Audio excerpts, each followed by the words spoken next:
निवेदन करना चाहूँगा प्राचार्य मोहित वशिष्ठ सर का स्वागत है। और हमारे एसडीएम महोदय का स्वागत है।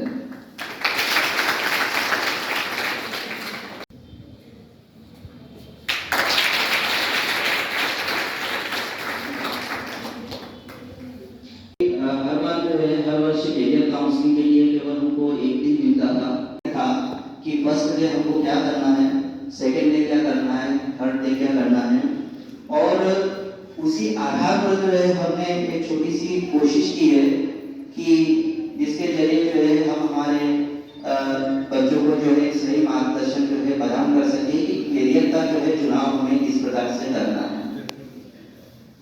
मैं निवेदन करना चाहूँगा हमारे प्राचार्य महोदय से कि वो इन 5 तारीख से कैरियर काउंसलिंग का सप्ताह शासन के निर्देशानुसार हम इसी हाल में आयोजित कर रहे हैं। और शुरुआत में 20 तारीख के दिन हमने कैरियर के बारे में बताया, कैरियर क्या होता है और एक इंस्पायर पोर्टल जो होता है गवर्नमेंट का, उसको कैसे लॉगिन करते हैं और उसमें कैरियर के प्रति क्या क्या संभावनाएं हैं, कहाँ कहाँ कौन से कोर्स कर सकते हैं, कहाँ से अपने को आवेदन करना है, कब क्या होता है, उसके उस पोर्टल में सारी जानकारियां हमको मिल जाती है।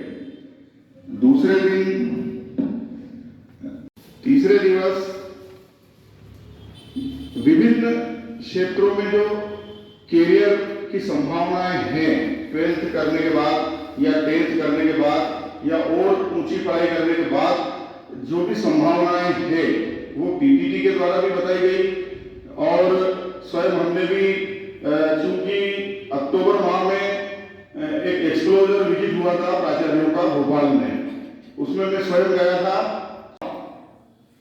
और कहाँ संभावनाएं अपने को मिल सकती है। तो उसके लिए स्थानीय उद्यमियों को और व्यापारियों को, बचत अभिकर्ताओं को, उनको बुला के बच्चों से इंटरेक्ट करवा के विभिन्न अलग दिशाओं में अपन कहाँ कहाँ अपने व्यापार को तलाश कर सकते हैं। आदरणीय बीओ साहब, प्रिंसिपल साहब, रिस्पेक्टेड टीचर्स और प्यारे प्यारे बच्चों, कई बार ऐसी जगह पे आके लगता है कि शायद कुछ दिनों पहले हम लोग भी इस तरफ बैठते थे और कोई हमको ज्ञान देने आता था तो कई बार दिमाग भी खराब होता था। अगर 4 दिन से सुन रहे हैं, 5वें दिन इनको भी बुला लिया और मैडम वैसे ही 15 मिनट लेट आई है, अब इनको सुनना पड़ेगा 2 बजे तक। घड़ी तो नहीं देख रहे आप लोग? नहीं, ठीक है, थैंक यू। जैसे सर ने बताया, करियर काउंसलिंग प्रोग्राम आपका पिछले 4 दिनों से आयोजित किया जा रहा है।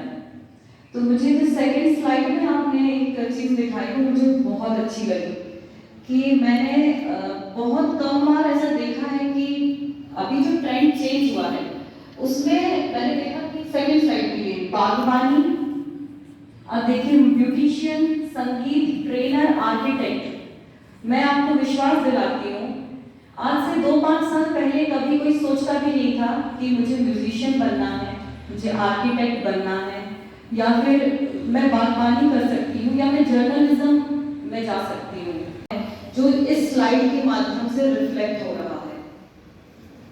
ये बहुत छोटी सी बात है कि यदि आज से मैं अपनी बात करूँ, 5-7 साल पहले या 10 साल पहले कोई बच्चा अपनी माँ को बोलेगा सिर्फ मैं म्यूजिक में ही करियर बनाना चाहता हूँ या मैं बनाना चाहती हूँ, तो शायद मुझसे यहाँ टीचर्स जितने हैं या बीओ साहब या प्रिंसिपल साहब शायद इस बात से एग्री करें। तो माँ बाप को लगता है ठीक है, वो तुम्हारी हॉबी है, वो तुम कर लेना, लेकिन करियर में म्यूजिक में तुम कमाओगे क्या, खाओगे क्या? बेसिक जो सबके दिमाग में सबसे पहली चीज आती है करियर को लेके फाइनेंशियल स्टेबिलिटी की बात करते हैं कि हम एक मुकाम पर पहुंच जाएं, आपकी घर गृहस्थी अच्छे से चलती रहे, आपके पास एक पैसा आता रहे, फिर आपको म्यूजिक करना है, पेंटिंग करनी है, उससे किसी को फिर कोई आपत्ति नहीं होगी।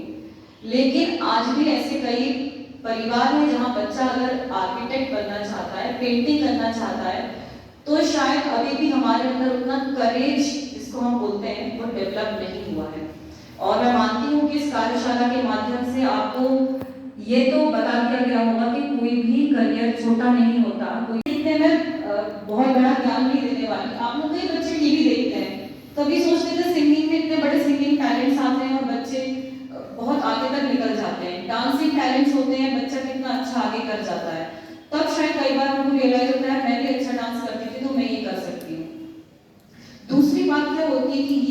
की एज है जिससे हम सभी गुजर कर आए हैं। और हर बच्चा, मैं बहुत ही कम बच्चे होते हैं जिनका गोल फिक्स होता है। दो टाइप की चीजें होती हैं जो मैंने फेस किया है, मैं सिर्फ पर्सनली वो एक्सपीरियंस आपको बताना चाहूंगी। कई बार होता है कि हमारे अंदर क्या प्रतिभा है समझ नहीं पाते। हो सकता है आप में से कोई बहुत अच्छा पेंटर हो लेकिन आप समझ नहीं पाओगे, या फिर आपके पेरेंट्स और टीचर्स ने कभी बताया नहीं कि आप ये कर सकते हो, आपके अंदर वो कॉन्फिडेंस नहीं आया कि मैं ये कर सकता हूँ। तो दो टाइप की चीजें क्या है, या तो समाज के दबाव में हम ये मान बैठते हैं कि ये जो चीज बताई जा रही है वही सही है तो मुझे वही करनी है। मैं एक छोटा सा एग्जांपल दूंगी कि एक टाइम ऐसा था कि हमारा जो ग्रुप था, सभी लोग ने डिसाइड किया कि हमको एग्जाम देना है, हम बीएमटी देंगे, सब डॉक्टर बनेंगे। उनमें से मैं थी जिससे मुझे डॉक्टर बनने की कोई इच्छा नहीं थी, लेकिन क्योंकि मेरे सारे दोस्त अरे बायोलॉजी लिया है तो डॉक्टर बनना ही है, तो उधर इंजीनियर बन गया, उसका सही चल गया, अब मुझे भी बनना है। ये मैं उन चीजों के बारे में जिक्र कर रही हूँ जो दिन पे दिन हमारे साथ होती हैं। As a student, as a parents हम डेली फेस करते हैं। तो मैं खुद का एग्जाम्पल दूंगी कि मैंने पीएमटी का खुद का एग्जाम दिया, मैंने क्वालिफाई भी किया बट मेरा मन नहीं था। तो उसका उस टाइम पे एआईपीएमटी का मेंस एग्जाम होना था, तो मैं वो क्वालिफाई नहीं कर पाई क्योंकि मैंने वो दबाव में किया था। फिर क्या होता है, जब दूसरे बार किसी दूसरे व्यक्ति से मिले तो उसने बोला अब ये ठीक नहीं है, मैं अपने खुद की एक्सपीरियंस बता रही हूँ, उसने बोला हम ये कर लेते हैं, तो हमने नेक्स्ट चीज ट्राई की। तो मैंने ऐसा पूरा एक साल अपना खराब कर लिया 12th के बाद कि हमने फिर नेक्स्ट चीज ट्राई की, तो मेरा उसमें भी मन नहीं लगा।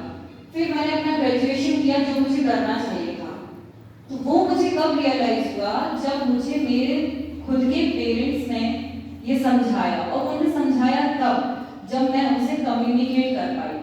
आपको अपने पेरेंट्स को, अपने टीचर्स को बताना बहुत जरूरी है कि आप क्या पसंद करते हैं और आप क्या करना चाहते हैं। आप कोई ऐसा करियर परस्यू करना चाहते हैं जिसमें हम आपको सपोर्ट कर सकते हैं। तो ये दूसरी चीज मेरे साथ हुई कि मैंने वो पर्टिकुलर चीज ऑप्ट की कि मुझे पता नहीं था, मैंने समाज के दबाव में आके भैया बायो लिया है तो मुझे लगा बायो के बाद डॉक्टर नहीं बने तो आप कुछ नहीं बन सकते।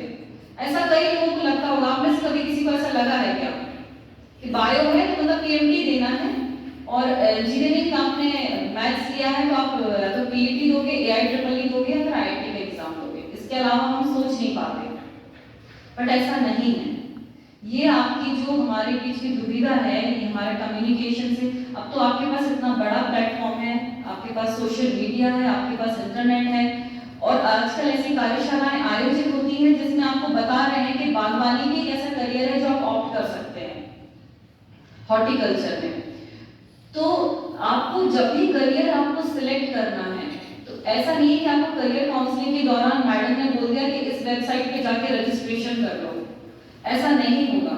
आपको खुद का मंथन करना पड़ेगा, समाज के दबाव में आके या जिसको पीयर प्रेशर बोलते हैं उसको सोचे बिना। मैं एक और एग्जांपल दूंगी। जब मैं 11th में आई तो हमारे यहाँ पे ऐसा था कि आपको हिंदी या कंप्यूटर साइंस में से कोई एक सब्जेक्ट चूज करना था, क्योंकि कंप्यूटर साइंस उस टाइम बिल्कुल इंट्रोड्यूस हुआ था। और जब मैंने अपने फ्रेंड से डिस्कस किया तो मैंने बोला मैं तो कंप्यूटर साइंस में लूंगी। तो उस टाइम एक भी बच्चा कंप्यूटर साइंस लेने को तैयार नहीं था। अब क्योंकि कोई भी फ्रेंड तैयार नहीं है तो एक नॉर्मल होता, दोस्त नहीं जा रहा तो मैं क्यों जाऊंगी, ये एज अ स्टूडेंट हमारी मानसिकता हो जाती है। तो मेरी किसी भी फ्रेंड ने ऑप्ट नहीं किया तो मैंने भी वहां से नाम कटवा के फिर हिंदी चूज करना पड़ा। फिर मेरा 11th और 12th में मैंने हिंदी ही पढ़ा। आप जानते हैं शायद कोई मुझे वहां समझाने वाला होता कि तुम, हो सकता है कि क्योंकि मेरी टॉपिक थी, हो सकता मैं उनको सपोर्ट करती तो मेरी वजह से 4 लोग और आ जाते। तो कई बार जिसको पीयर प्रेशर की बात करते हैं वो ऐसे, इसकी वजह से हम कई बार गलत डिसीजन ले लेते हैं। आप ये तो निर्धारित कर ही सकते हैं कि मुझे ये पसंद है। कुछ बच्चों को हमेशा से ही ब्यूटिशियन वाली चीजें पसंद होती हैं, चाहे वो लड़के हो या लड़कियां, क्योंकि हमारे यहाँ उसको ऐसा अच्छा करियर नहीं देखा जाता रहा। अभी तक ऐसा मानते हैं ब्यूटिशियन कोई करियर नहीं होता। बट आप आज सोशल मीडिया के माध्यम से जानते होंगे कितने बड़े ब्यूटिशियन का कितना इंपॉर्टेंट रोल होता है, फैशन डिजाइनिंग में कपड़ों का कितना इंपॉर्टेंट रोल होता है। कपड़े सिर्फ फैशन की चीज नहीं है, वो हमारी पर्सनालिटी को भी रिफ्लेक्ट करते हैं। आप क्या बात करते हैं, आपको ये नहीं मालूम होगा, स्पीच थेरेपिस्ट होते हैं, वोकैबुलरी सुधारने वालों का भी एक करियर होता है। आप जो फिल्म स्टार्स होते हैं उनके लिए कई बार कोई एक पिक्चर में काम करना है, उनको कोई नई भाषा सीखनी है, कोई नया एक्सेंट सीखना है, कोई फिल्म बिहारी परिवेश में बन रही है तो बिहारी एक्सेंट सिखाने वाले की भी एक जॉब होती है। आप समझ रहे हैं, मैं ये बताना चाह रही हूँ, कोई भी जॉब, कोई भी चीज छोटी नहीं है कि आप उसको परस्यू करते हैं। फैशन डिजाइनिंग में एक टाइम मैं एक छोटा सा आपको छोटी सी स्टोरी सुनाती हूँ कि आपने स्टार्टिंग में मुझे स्वामी विवेकानंद का फोटो दिखाया। सबको पता होगा कि स्वामी विवेकानंद ने विश्व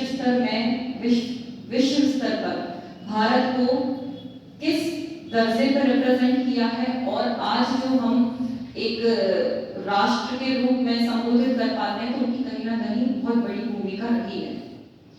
तो 1893 में, जिसका सारे बच्चों को शायद मुंह ज़बानी याद होगा, टीचर्स को तो ऑब्वियसली पता होगा, शिकागो में विश्व हिंदू पार्लियामेंट हुई थी, एक रिलीजियस पार्लियामेंट हुई थी, सभी धर्मों के लोग आए थे।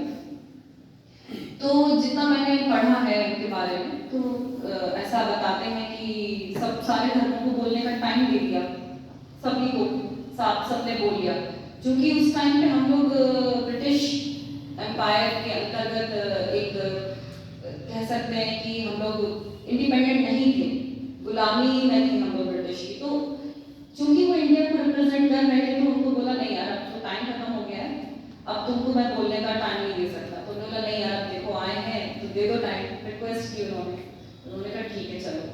तो जब उन्होंने बोला तो उन्हें वो एक शब्द शायद जिसपे जो सभी को मालूम है, उन्होंने बोला my dear sister and brothers of America. उस एक वाक्य ने उसने शायद हमको आज हो सकता है उस वाक्य से हमें इतना फर्क ना पड़ता हो, उस वाक्य ने 1893 में कितना बड़ा इम्पैक्ट लाया, ये आप कभी पढ़ेंगे तो आप खुद जान पाएंगे। He put an effort कि मुझे वहां जाना है, और उन्होंने ऐसा एफर्ट दिया कि एक राष्ट्र की परिभाषा, एक हिंदुस्तान भारत एक राष्ट्र है, उन्होंने एक विश्व पटल पर अपने आप को संबोधित किया, लोगों की नजरों में भी आए।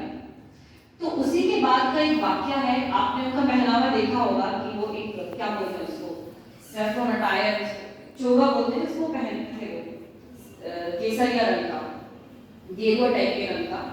एक बार वो रास्ते पर जा रहे थे, ये मैं इसलिए दे रही हूँ कि स्वामी विवेकानंद से अच्छा हमारे लिए प्रणेता या इंस्पिरेशन कोई हो नहीं सकता, क्योंकि इतनी बड़ी घटना हो चुकी थी, पहले बोलने का मौका नहीं दिया, फिर बोला उन्होंने, बोलने के बाद उन्होंने एक अपनी छाप छोड़ी।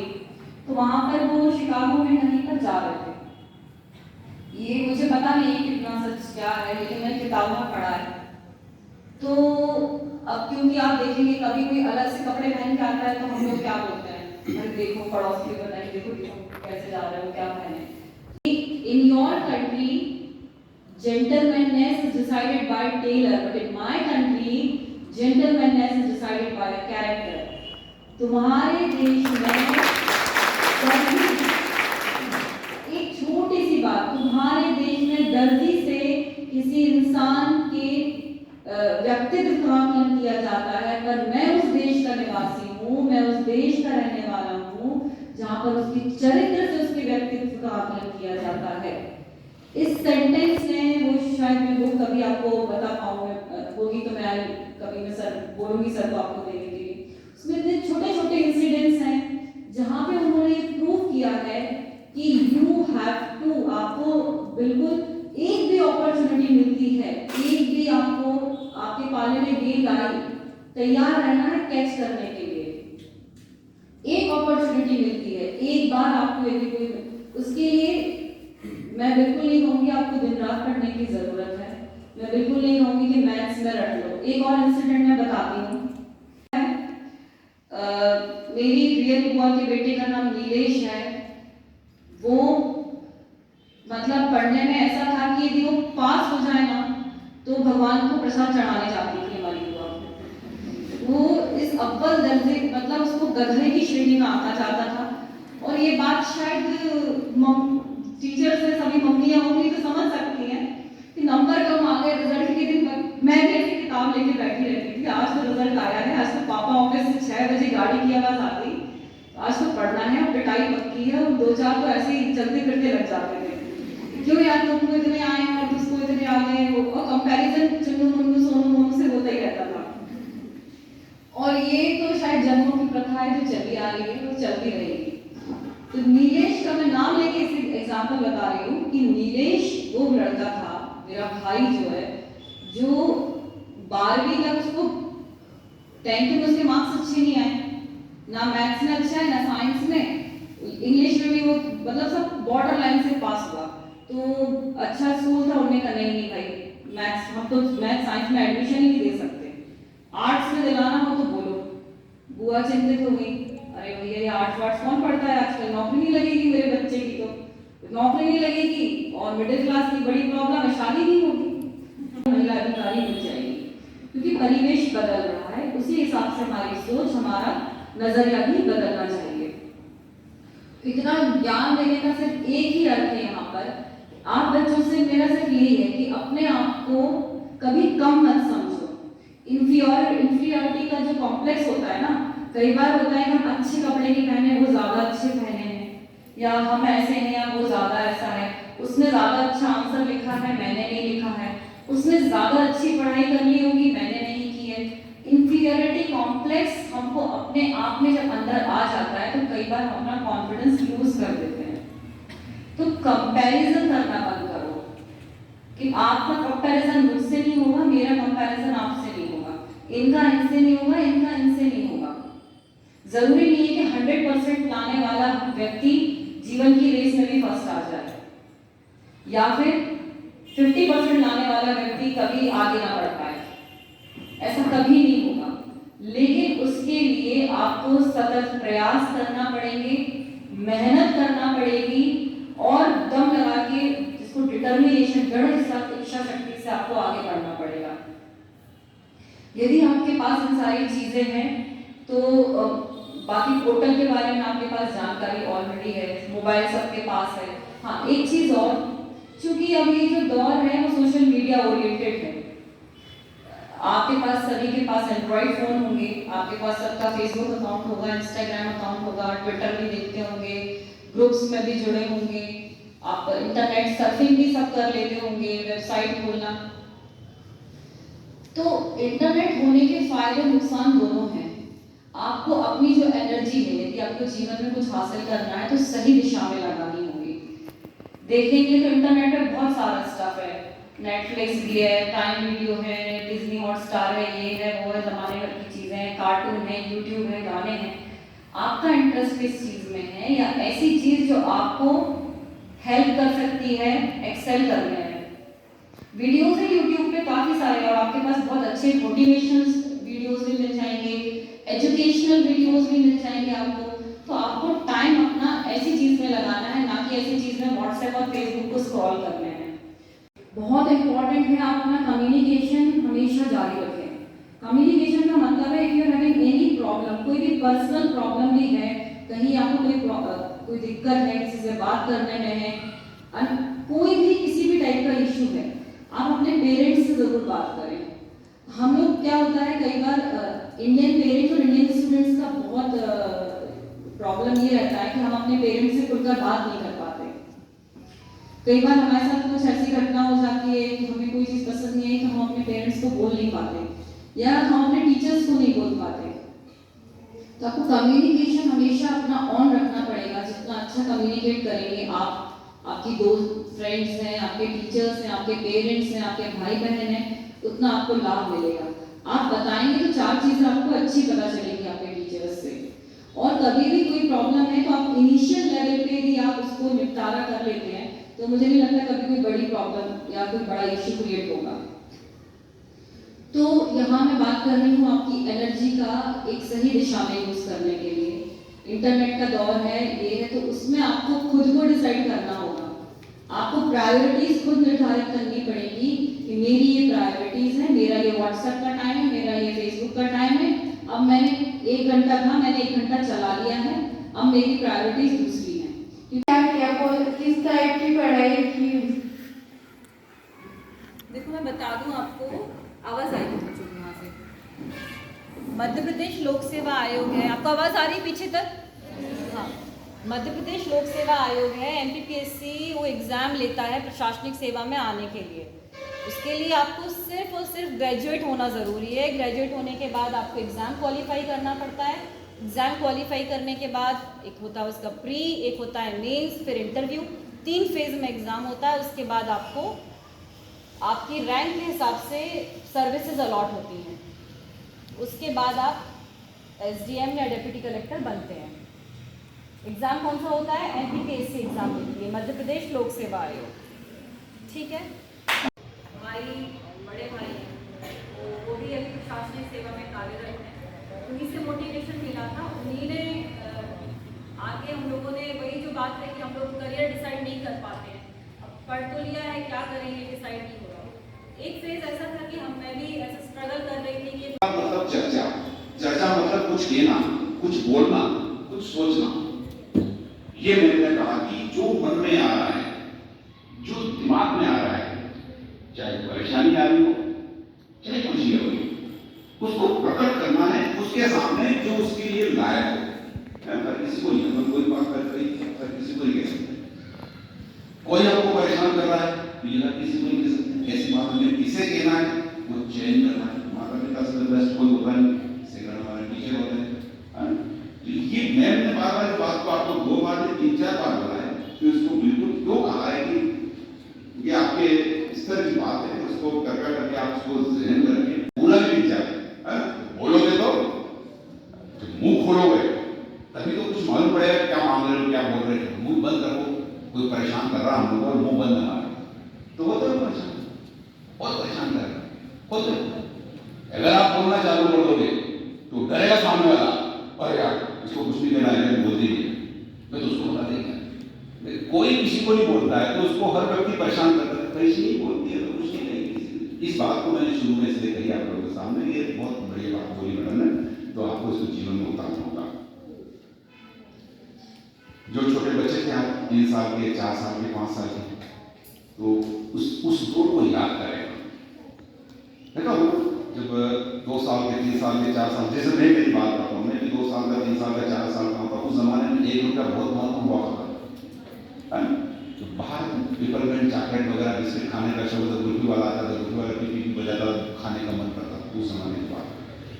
तो हम सीधे मम्मी पापा को बोलते हैं, बड़े भैया को बोलते हैं, भैया पापा, मम्मी पापा 1 रुपया दो ना, ये बोलते सभी 1 रुपया दो ना, और नहीं देते तो फिर जिद करते हैं 1 रुपया दो ना, चुप रहे, नहीं देते, नहीं 1 रुपया दो ना। हम ये प्रयास करते हैं कि 1 रुपया उनसे हम कैसे लें। फिर उसको मेहमान आ जाते हैं, दोस्त आ जाते हैं, बातचीत करने लग जाते हैं, क्या बनाओगे, इसको क्या करो, 1 रुपया दो ना, यूट्यूब वाली बनाओ। तो मेहमान को कैसे अल्लाह छुड़ाने के चक्कर में उसको क्या करता है, हमको 1 रुपया दे दे। मतलब ये हुआ कि एक